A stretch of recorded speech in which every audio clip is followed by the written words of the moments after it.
अस्सलाम वालेकुम व्यूअर्स, मैं हूं समीना पाशा। उम्मीद है आप लोग खैरियत से होंगे। व्यूअर्स को शाम खबरें और अपडेट्स लेकर इस व्लॉग में आपके सामने हाजिर है जनाब। खबरें आज पाकिस्तान तहरीक इंसाफ के एहतजाज के हवाले से हैं। कितना कामयाब और मौसर रहा ये एहतजाज, कहाँ पर किसने कितनी बड़ी रैली निकाली। इमरान खान की बहनें अडयाला जेल के बाहर रात गए तक मौजूद थीं। फिर वहाँ पर क्या हुआ, कारकुन सड़कों पर क्यों लेट गए, और अली अमीन गंडापुर साहब ने आज तकरीर में क्या कहा, इलेक्शन कमीशन ने आज पीठ पीछे कैसे वार किया, ये सब बातें आज के इस व्लॉग का हिस्सा। आपसे रिक्वेस्ट है कि चैनल को सब्सक्राइब कर लें अगर अभी तक सब्सक्राइब नहीं किया। तो आज सबसे पहले बात होगी पाकिस्तान तहरीक इंसाफ के एहतजाज की। मैंने कुछ हिस्सा इसके ऊपर पिछले व्लॉग में बात की थी और बताया था कि दिन भर पंजाब में जो सूरत हाल थी दोपहर तक, उसमें मुख्तलिफ रैलीज़ निकली।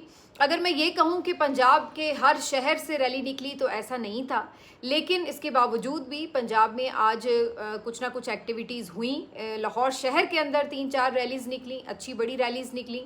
इसके साथ साथ कसूर से रैली निकली, मियाँ वाली में रैली निकली, उसके अलावा जिसको वो गुजरात से रैली निकाली गई, और फिर दीगर जो कुछ छोटे बड़े इलाके हैं वहाँ से भी रैलीज़ निकाली गई। लेकिन ओवरऑल अगर मैं ये कहूँ कि पूरा पंजाब निकला, ऐसा नहीं था।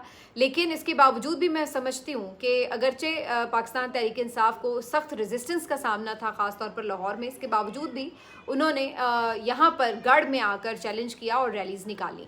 तो ये तो बिल्कुल एक एज एक्सपेक्टेड सिचुएशन थी। यहाँ पर सूरत हाल और बहुत बेहतर हो सकती थी अगर पाकिस्तान तहरीक इंसाफ की क़यादत और बाकी जो MPAs हैं, MNAs हैं, पंजाब से टिकट होल्डर्स हैं, अगर ये थोड़ी और हिम्मत दिखाते, बाहर निकलते, तो और भी ज़्यादा मौसर एहतजाज पंजाब में हो सकता था। क्योंकि पकड़ धकड़ वगैरह का सिलसिला कुछ जगहों पर जारी रहा, लेकिन कुछ इलाकों में उस कदर सख्ती नहीं थी। अगर वहाँ पे कुछ कोशिश की जाती तो बेहतर एक एक्टिविटी वहाँ पे मज़ीद हो सकती थी। लेकिन अनफॉर्चुनेटली हमेशा की तरह जो पंजाब की PTI की क़यादत है वो उस तरह से मुतहरिक नज़र नहीं आई, और वही लोग जो बेचारे वैसे भी अदरवाइज़ भी हमें नज़र आ रहे होते हैं, कुछ ना कुछ मोबिलाइजेशन करते, कुछ कन्वेंशंस करते, वही लोग हमें आज भी मार खाते हुए और रैलीज़ को लीड करते हुए नज़र आए। लेकिन जनरली अगर आप कहें कि जी जो इतने बड़ी तादाद में MPAs हैं, उस तरह से हमें वो अपने हलकों में रैलीज़ निकालते नज़र नहीं आए।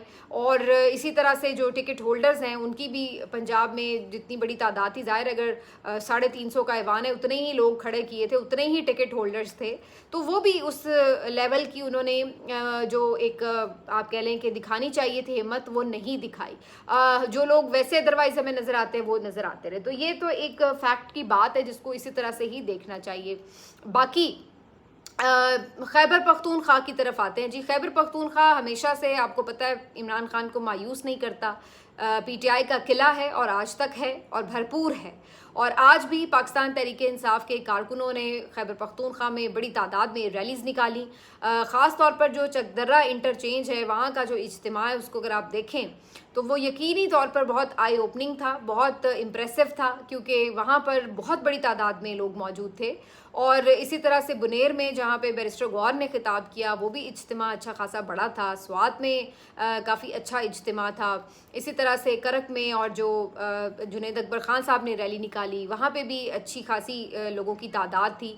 तो ये मुख्तलिफ रैलीज़ जो आपको खैबर पख्तूनख्वा में नज़र आईं, यकीनी तौर पर वो इम्प्रेसिव थी और होना भी थी। और लिहाजा वो तो एक जगह पे एक फ़ैक्ट अपनी जगह मौजूद है कि इमरान खान साहब का किला है खैबर पख्तूनख्वा, और वो वहीं पे उसके जो कारकुन हैं उसी तरह से इंटैक्ट नज़र आते हैं। तो इसमें तो कोई दो राय नहीं है, बहुत एक इम्प्रेसिव था एहतजाज। बलूचिस्तान में भी सालार काकड़ निकले, उन्होंने रैली निकाली। कुछ जगहों पर 1-2 छोटी छोटी रैलीज थी, उनको रोका गया तो उन्होंने वहीं पे धरना दिया, रोड ब्लॉक किया। फिर पुलिस आई, उन्होंने क्रैक डाउन भी किया। सिंध में भी रैलीज निकली, कराची में बहुत बड़ी रैली निकली, और कराची हमेशा इस लिहाज से सरप्राइज़ देता है। वहाँ पर भी उन्होंने एक बड़ी रैली निकाली, हलीम आदिल शेख साहब उसको लीड कर रहे थे। और उसके अलावा भी जो सिंध के मुख्तलिफ छोटे बड़े शहर हैं वहाँ पर भी रैलीज़ निकाली गई, और वहाँ पर भी अच्छी एक गैदरिंग जो थी आपको नज़र आई। अलबत्ता कराची में एक जगह पर पुलिस की जानिब से शेलिंग की गई और कुछ लाठी चार्ज की भी इत्तलात हैं, और वहाँ पे मुंतशिर करने की कोशिश की गई रैली को। इसी तरह से कुछ और जगहों पे भी कारकुनों की गिरफ्तारियों की खबरें आईं, और रेहाना डार साहिबा को गिरफ्तार किया गया। 5-6 MPAs थे PTI के जिन्हें गिरफ्तार किया गया, लेकिन बाद में इन तमाम लोगों को, ये जो MPAs और रेहाना डार साहिबा और कुछ लोग, इनको तकरीबन फिर शाम के वक्त छोड़ दिया गया, जो कि मैंने आपको पहले ही प्रिडिक्ट कर दिया था। लेकिन अभी भी कई सारे कारकुन इनके, तकरीबन एक रिपोर्ट के मुताबिक 500 और एक रिपोर्ट के मुताबिक 1000 के करीब कारकुन जो हैं वो गिरफ्तार हुए हैं दफ़ा 144 की खिलाफ वर्जी के जुर्म में। तो ये अब कारकुन जो हैं शायद अगले 2-4 दिनों में मज़ीद इनकी रिहाई के लिए कोशिशें की जाएंगी। कैंट कचहरी से जो कारकुन गिरफ्तार हुए थे उनके जो रिहाई का अमल था वो आज ही मुकम्मल कर लिया गया। तो ये सिलसिला आग मचोली का जारी रहा। ये सब चीज़ें वो थी जो कि एक्सपेक्टेड भी थी, लेकिन अब असल बात ये है कि ये तमाम चीज़ें इतनी हमारे लिए नॉर्मल हो चुकी हैं, क्योंकि पिछले 3 साल से हम यही मनाजिर देख रहे होते हैं कि कोई भी एहतजाज, जो कि एक आईनी हक है किसी भी सियासी जमात के लिए कि वो एक पुरअमन एहतजाज कर सकती है, लेकिन हर दफ़ा इस एहतजाज को इसी तरह की मज़ामत का सामना करना पड़ता है रियासत की तरफ से, और फिर उसमें यूज़ ऑफ फोर्स भी हम देखते हैं। तो बहरहाल ये आज दिन भर जो था सिलसिला जारी रहा। अब आ जाते हैं इस बात के ऊपर कि क्या ये एहतजाज कामयाब था, मौसर था? जी बिल्कुल, ये एक बेहतरीन एहतजाज था और ये बहुत ज़रूरी एहतजाज था। इसमें बहुत सी पॉजिटिव बातें हैं जिसके ऊपर पाकिस्तान तहरीक इंसाफ को सेलिब्रेट करना चाहिए। पहली बात तो ये है कि इतनी लंबी मज़ामत की ये तारीख लिखी जा रही है कि 3 साल हो गए हैं इस सियासी जमात के कारकुन मार खा रहे हैं, गिरफ्तार हो रहे हैं, उनकी मईशत तबाह हो गई है बेचारों की, उनके रोज़गार तबाह हुए हैं, उनके घरों पर रेड्स कर कर के उनके घरों की चीज़ें तोड़ी गई हैं, उनके बच्चे ट्रॉमाटाइज हैं, उनके घर की ख़वातीन परेशान हैं, उनको हरासा किया गया है। ये सब जुल्म और जबर बर्दाश्त करते करते इन कारकुनों को 3 साल हो गए, लेकिन इसके बावजूद भी ये कारकुन हिम्मत और हौसले की चट्टान की मानंद खड़े हैं। अभी भी ये कारकुन हिम्मत हारने के लिए तैयार नज़र नहीं आते। आज भी इमरान खान की कॉल पर ये कारकुन लब्बैक कहते हुए बाहर निकल आए। क़यादत थी, क़यादत नहीं थी, इस बात को भी ये लोग अब खातिर में नहीं लाते, बल्कि क़यादत के सामने लेट जाते हैं। आज अली अमीन गंडापुर साहब की गाड़ी के सामने भी कारकुन लेट गए, अडयाला के बाहर भी एक सड़क पर कारकुन लेट गए, और वो ये कह रहे थे कि जनाब हम तो यहाँ से अडयाला जाना चाहते हैं, हम तो इमरान खान की रिहाई तक उठना नहीं चाहते, हम धरना देना चाहते हैं। क़यादत क्यों पीछे पलट जाती है, आती है, एहतजाज करती है, चली जाती है, ऐसा क्यों है? वो कहते हैं हम तो चाहते हैं इमरान खान को रिहा करके चलें, गोलियां चलती हैं तो चलें, लेकिन हमने जाना है। तो कारकुनों का इस लेवल का जज्बा, हालांकि सारी इस तहरीक का जो बोझ है आप देखिए कि कारकुनों ने पिछले 3 साल से उठाया हुआ है, लेकिन इसके बावजूद भी वो डरे नहीं, वो सहम नहीं रहे, वो हिम्मत नहीं हार रहे और वो मायूस भी नहीं हो रहे। अभी भी उल्टा वो अपनी क़यादत के ऊपर प्रेशर बढ़ाते नजर आते हैं कि आप इससे ज़्यादा कोई डिसाइसिव किस्म का स्टेप लें, कोई फैसला कुन स्टेप लें जिससे इमरान खान की रिहाई अमल में आए। यूँ एहतजाज करके घरों को चले जाना, इससे तो इमरान खान रिहा नहीं होगा। तो सबसे जो पॉजिटिव चीज़ है वो ये है कि जो कारकुन है वो इंटैक्ट है और वो अभी भी जद्दोजहद के लिए तैयार है। तो सबसे तो इसका जो मौसर बात है इस एहतजाज की वो ये है। दूसरी बात ये है कि आज ये आपने इवेंट किया, आपकी रैलीज़ निकली, लोगों ने इसको कवर किया, लोगों ने इसको डिस्कस किया, इंटरनेशनल मीडिया पर भी इसके बारे में आज बात हुई, गुफ्तगू हुई, रिपोर्टिंग हुई। मैं अल जज़ीरा को देख रही थी, उन्होंने भी इसके ऊपर रिपोर्टिंग की, टीवी चैनल्स में भी इसके ऊपर बात हुई, टॉक शोज़ में बात हुई, सोशल मीडिया पर थ्रू आउट सारा दिन आज ये जो एहतजाज था ट्रेंड करता रहा और हर दूसरी वीडियो, हर दूसरी तस्वीर, हर दूसरा ट्वीट इसी एहतजाज से मुतालिक था। तो कहने का मतलब ये है कि अगर ये एहतजाज हुआ और ये कोई इम्पैक्ट रखता था तो इसके ऊपर बात हो रही थी ना। आज मैं देख रही थी बहुत से कुछ ऐसे सहाफ़ी हज़रात जो PTI के नाक़दीन में से हैं या कुछ वैसे ही ज़रा लुत्फ़ लेने के लिए आ जाते हैं ट्विटर के ऊपर, तो वो बड़े इस तरह के ताने दे रहे थे कि जनाब हाँ जी बस इनकलाब आया या नहीं आया, अच्छा जी बस ऐਵੇਂ ही था एहतजाज, वहाँ तो कोई निकला नहीं फलां जगह। तो मेरे लिए ये बड़ी हैरत अंगेज़ बात थी कि भाई अगर आप इसके ऊपर बात भी कर रहे हैं ना कि कितने लोग किधर निकले, किधर किसकी रैली निकली, तो इसका मतलब है कि कोई एक्टिविटी हुई है, उसका कोई इम्पैक्ट है, उसकी कोई सिग्निफिकेंस है, इसीलिए आप बात कर रहे हैं। आज के दिन आप जमात इस्लामी पे क्यों बात नहीं कर रहे? क्योंकि आज उसकी कोई इस वक्त सिग्निफिकेंस नहीं थी। आज के दिन इमरान खान की सिग्निफिकेंस थी और इमरान खान ही की बात हुई और इंटरनेशनली हुई। तो सबसे ज़्यादा इम्पॉर्टेंट एहतजाज का जो मकसद होता है वो यही होता है कि आपने एक इशू को उजागर करना है, उसको हाईलाइट करना है, उसको दुनिया की नज़रों में लाना है कि ये एक इम्पॉर्टेंट बात है, इसके ऊपर बात होनी चाहिए। तो ये तो हुआ है ना, तो फिर इसका मतलब है कि ये चीज़ एक कामयाब एक्टिविटी थी जिसकी वजह से इसके ऊपर लोगों की तवज्जो गई और इंटरनेशनली भी इस पर बात हुई। और आज मैं बल्कि देख रही थी ज़ल्मे खलीलज़ाद ने एक दफ़ा फिर इसके ऊपर ट्वीट किया हुआ था। और उन्होंने कहा कि 2 साल हो गए इमरान खान को इस जेल के अंदर, उनको बाहर निकलना चाहिए और ये निगोसिएशंस की तरफ मामलात को जाना चाहिए। ये बड़ा अनफॉर्चुनेट है कि कंट्री को और उसके फ्यूचर को आपने इस तरीके से अनसर्टन सा किया हुआ है। तो उन्होंने भी इसके ऊपर बात की और भी कई जो इंटरनेशनल फेम रखने वाले लोग हैं इसके ऊपर बात कर रहे हैं। तो जाहिर है इमरान खान के लोग उसके ऊपर कोई एक्टिविटी करते हैं तो बात होती है ना। अगर आज कोई इमरान खान का नाम लेवा ना हो, कोई प्रोटेस्ट ना हो, कोई उनके बारे में मीडिया के ऊपर डिस्कशन ना हो, कोई बाहर ना निकले, तो कौन उनके बारे में फिर बात करेगा। नवाज शरीफ साहब भी तो अंदर जेल में थे ना, कितने लोग बाहर निकलते थे, कितने प्रोटेस्ट होते थे। उनके भाई रैली लेके एयरपोर्ट उन्हें लेने गए थे, वो कभी रैली पहुंची नहीं थी एयरपोर्ट के ऊपर। जबकि इमरान खान पिछले 3 सालों में इतनी दफ़ा कॉल्स दे चुके हैं और इतनी शदीद बर्बरियत के बावजूद भी जो कारकुन है हर कॉल पर निकलते हैं, कभी थोड़े निकलते, कभी ज़्यादा निकलते हैं, कभी बहुत मैसिव प्रोटेस्ट होते हैं, कभी उस लेवल के नहीं होते जो एक्सपेक्टेड, लेकिन निकल रहे हैं। वो आवाज़ कहीं ख़त्म नहीं हुई है, वो कहीं दबी नहीं है और ये सबसे बड़ी जीत है। यही तो सबसे बड़ी जीत है।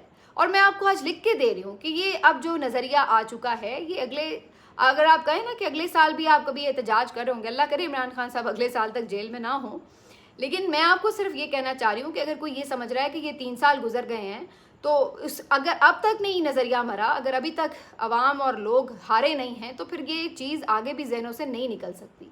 सबसे बड़ा जो उन्होंने आपको सॉफ्ट रेवोल्यूशन दिया था वो 8 फरवरी को दिया था, लेकिन उसके बाद आप देखिए कि आपने उसको बेशक रिजेक्ट कर दिया, लेकिन उसके बावजूद भी लोग आपका ये जो दिया हुआ एक मसनूई निज़ाम है उसको तस्लीम करने के लिए तैयार नहीं है। इसलिए जहाँ पर उन्हें इतनी सी भी स्पेस मिलती है तो वो तमाम तर खदशात और तहफ़्फ़ुज़ात के बावजूद भी बाहर निकलते हैं और अपना प्रोटेस्ट जो है वो रिकॉर्ड कराते हैं।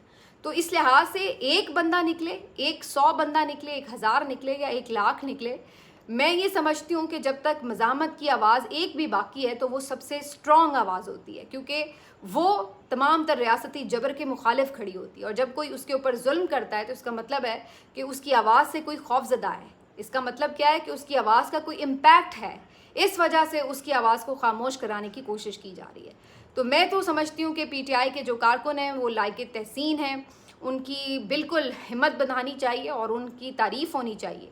वरना कोई आपको माजी में ऐसी जमात नहीं मिलती है कि जिसने इतनी लंबी मज़ामत की हो। आज आप देख लीजिए, आज तो खैर वैसे ही PMLN के हालात बहुत बुरे हैं। जब ये अच्छे थोड़ी सी अपनी पॉपुलैरिटी भी रखते थे, इवन देन उस वक्त इन लोगों पे बुरे हालात थे, कितने लोग ये निकाल पाए थे। वो आपने देखा ही था काफिला मुझे क्यों निकाला वाला, कितना इम्पैक्ट था उसका। उसके बाद ये PDM बना के सारी 16 जमातें भी कोशिश करती रहीं, तो इनके एहतजाजों में कितने लोग होते थे। क्या उसके ऊपर जो है वो आप समझते हैं कि कोई लोगों की राय बनाने में वो कामयाब हो सके।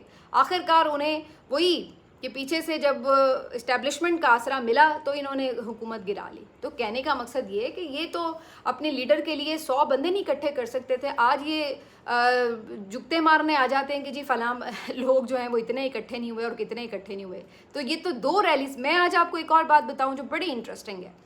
आज आप देखिए तो ओवरऑल जो इन्होंने पूरा एक कोलाज बनाया हुआ था, मैं देख रही थी कि कश्मीर में भी रैली निकली। वो जो उनके साबिक वज़ीर आज़म है वो कल रिहा हो गए थे, उन्होंने भी रैली निकाली हुई। गिलगित में भी रैली निकली है, बलूचिस्तान में भी रैली निकली है, सिंध में भी रैली निकली है, पंजाब में भी रैली निकली है और KP में तो फिर रैलीज निकली हैं। लोगों का एक जम्मे गफ़ीर निकला है। पाकिस्तान तहरीक-ए-इंसाफ वो वाहिद इस वक्त जमात है जो पूरे मुल्क में एक साथ कई रैलीज निकालने का एक पूरा जज्बा भी रखती है और हिम्मत भी रखती है और इस्तेदाद भी रखती है। वरना इस वक्त किसी पॉलिटिकल पार्टी में ये कैपेसिटी नहीं है कि वो एक साथ पूरे मुल्क में रैलीज निकाल सके। आपको पता है सियासी जमात आमतौर पर एक वक्त में एक इवेंट रखती है और उस एक इवेंट के लिए, जैसे कोई एक रैली निकालनी अगर किसी ने, उसके लिए भी वो कितने दिनों पहले तैयारी शुरू करती है, तब कहीं जाके वो एक शहर में एक रैली निकाल सकती है। लेकिन पाकिस्तान तहरीक-ए-इंसाफ एक दिन के अंदर दर्जनों रैलीज निकाल सकती है। ये कैपेसिटी पाकिस्तान तहरीक-ए-इंसाफ के अलावा इस वक्त किसी पॉलिटिकल पार्टी में नहीं है। और कोई PMLN का मैं कहती हूँ कि लेके भी उससे खाता है ना, तो वो भी इस फैक्ट को डिनाई नहीं कर सकता कि क्या आपके ख्याल से PMLN बलूचिस्तान में रैली निकाल सकती है। क्या आप समझते हैं कि पीपल्स पार्टी इस लेवल की जो रैली है वो पंजाब में निकाल सकती है। क्या आप समझते हैं कि एक कोई जमात जो है मौलाना फजल रहमान साहब की जमात है तो वो क्या चारों सूबों में और इवन गिलगित और कश्मीर तक में भी रैलीज निकाल सकती है। कोई ऐसी जमात नहीं है सिवाय पाकिस्तान तहरीक-ए-इंसाफ की। ये एक फेडरेशन की जमात है और ये सबसे बड़ी ब्लेसिंग है पाकिस्तान पाकिस्तान की कि आपके पास एक लीडर ऐसा है, एक जमात ऐसी है जिसकी प्रेजेंस आपको हर जगह पे मिलती है। ये चीज़ यूनाइट करती है पाकिस्तान को। ये चीज़ आपकी फेडरेशन के लिए कितनी खूबसूरत है, लेकिन अनफॉर्चुनेटली इस चीज़ को, इस ताकत को कमज़ोरी में बदलने की कोशिश हो रही है कि इसको तोड़ दो, इसको ख़त्म करो। इस बात की तरफ कोशिश नहीं हो रही कि इस सलाहियत से फ़ायदा उठाया जाए, बल्कि इसलिए कोशिश हो रही है कि इसको किसी तरह कुचल डालें। तो ये इस वक्त हमारे फ़ैसला साज़ों की अंधी नफ़रत का हाल है, और ये उनकी अक्ल का भी हाल है कि जो चीज़ आपके फ़ायदे में इस्तेमाल हो सकती है, जो नौजवान नस्ल आपकी सारी एक तरफ खड़ी, आप उसको नाराज़ करके अपने से खड़े हुए हैं, उसको अपने साथ जोड़ने की बजाय आप उसको नाराज़ कर रहे हैं और मुसलसल कर रहे हैं, और नाराज़ से ज़्यादा वो नफ़रत में बदलता जा रहा है उनका जो लहजा है। वजह सिर्फ वही है कि जो उन्होंने चाहा आपने उनको नहीं दिया, आपने उनके ऊपर अपनी मर्जी मुसल्लत की और खिलाफ आइन और खिलाफ कानून जाके मुसल्लत की। आज नतीजा आपके सामने कि 3 साल से आप अपने लोगों से लड़ रहे हैं, लेकिन इसके बावजूद आपको कामयाबी हासिल नहीं हो रही। आज ये जो टके के एंकर्स आके शुरू हो गए कि जनाब ये अच्छा एहतजाज था, आज बुरा एहतजाज था, मुझे सिर्फ एक बात बता दें, इनके रोज़ टॉक शोज़ के अंदर जो हैं वो आके बैठे होते हैं हुकूमत के वज़रा। आपने कभी किसी से आज सुना है कि आज रात 9 बजे तक इमरान खान की बहनें अडयाला के बाहर बैठी रहीं? वो क्यों बैठी रहीं? किस कानून के तहत उनकी मुलाकातें बंद करवाई हुई हैं? दोपहर 2 बजे से वो लोग निकले हैं और सारी शाम रात तक वो वहाँ पे गर्मी में बैठे रहे हैं। सलमान अकरम राजा साहब उनके साथ थे, महमूद खान नजगज़ई उनके साथ थे, कुछ MNAs भी उनके साथ थे, और वो मुसलसल वहाँ रात तक बैठी रही हैं वीराने में। क्यों बैठी रही हैं? क्यों उनकी मुलाकात नहीं होने दी जा रही? किसी ने ये सवाल किया है वज़ीरों से कि आखिर क्या वजह है, कौन से कानून के तहत आप लोग रोक के बैठे हैं? क्या कैदी का कोई हक नहीं होता कि वो अपनी फैमिली से मिल ले? इसके ऊपर वो कोई सवाल नहीं उठाते। इसके ऊपर वो कोई सवाल नहीं उठाते कि जो आज आपने कारकुन पकड़े हुए हैं वो किस कानून के तहत आपने पकड़े हुए हैं? क्यों आप लोगों को एक पॉलिटिकल एक्टिविटी करने की इजाज़त नहीं दे रहे? अगर आपका एक जमहूरी माशरा है, अगर आपका आइन आपको इजाज़त देता है, और अगर वो कोई शरपसंदी नहीं कर रहे, कोई ऐसी एक्टिविटी नहीं है, किसी के पास कोई हथियार नहीं है, कोई औजार नहीं है, तो आप किस वजह से उनको रोक रहे हैं? इन हुकूक के ऊपर बात नहीं करते, बल्कि उल्टा जो पिसा हुआ है, जो मजलूम है, जो 3 साल से बर्बरियत का शिकार है, उसको जज करने बैठे हैं कि जी हाँ, इसकी मज़ामत अभी तक चल रही है या नहीं चल रही, अभी इसकी सांसें बाकी हैं या नहीं, अभी और मार खा सकता है कि नहीं। बस इतनी सी मार खाई, इतने ये लोग बेहिस हुए हुए हैं कि ये बैठ के ये बात गिन रहे हैं कि अच्छा अब इसकी ये मरने वाला जो बंदा है, इसकी कितनी सांसें अभी बाकी हैं, अभी ये कितनी मज़ामत रखता है। बजाय इसके कि आप जालिम का हाथ रोके कि भाई आप क्यों मार रहे हैं, वो मरने जो मार खा रहा है उससे पूछ रहे हैं कि भाई तू और कितनी मार खा सकता है, तूने अभी थोड़ी मार खाई, तुझे और निकलना चाहिए था, तू और ज़्यादा मार खाता। तो ये एक अजीब हमारे मुल्क की सहाफ़ती बदयानती भी है, इंटेलेक्चुअल डिसऑनेस्टी है कि हमारे मुल्क में बजाय इसके कि आप जो गलत कर रहे हैं उससे सवाल करें, आप उसको जज कर रहे हैं कि जो उस गलत के सामने कमज़ोर सही, ताकतवर सही, जितनी उसकी कैपेसिटी है उसके हिसाब से वो आगे खड़ा तो है, और आप उसी को जज कर रहे हैं कि ये ठीक से खड़ा है या नहीं खड़ा। तो ये एक अजीब हमारे यहाँ जो है वो रिवायत है। मुझे तो आज सुन के हैरत हो रही थी कि जो लोग इस तरह की चीज़ों के ऊपर ताने मारते हैं और ऐसे मजाक उड़ाते हैं, कारकुन किसी भी जमात का है, let me tell you, PTI का है, नून लीग का है, किसी भी जमात का कारकुन है, देखिए वो अगर अपनी जो भी उसकी जमात का नज़रिया है, वो अगर उसकी लीडरशिप के साथ, अपने नज़रिए के साथ खड़ा है, तो कारकुन तो तहरीकों की जान होते हैं, कारकुन तो जमहूरियत की सांस होते हैं। आपको तो उनको अप्रिशिएट करना चाहिए, चाहे वो 4 निकलें या 400 निकलें, कि इनके दम से आपके सड़कों पे रौनकें हैं, ये जो जमहूरी रिवायात हैं वो चल रही हैं, जो सियासत है आपके मुल्क में कहीं ना कहीं पनप रही होती है। वरना अगर आपने ये बंद कमरों में बैठ के ड्राइंग रूम्स के फैसले ही तस्लीम करने हैं, तो फिर ख़त्म करें ये सियासी जमातें, फिर ख़त्म करें ये ढोंग सारा इलेक्शंस का, और ख़त्म करें ये आइन और कानून का तमाशा, और फिर बस यही बात तय कर लें कि जनाब ठीक है, जो ख़रीदो फरोख्त करनी है बंद कमरों में बैठ के तय कर लें।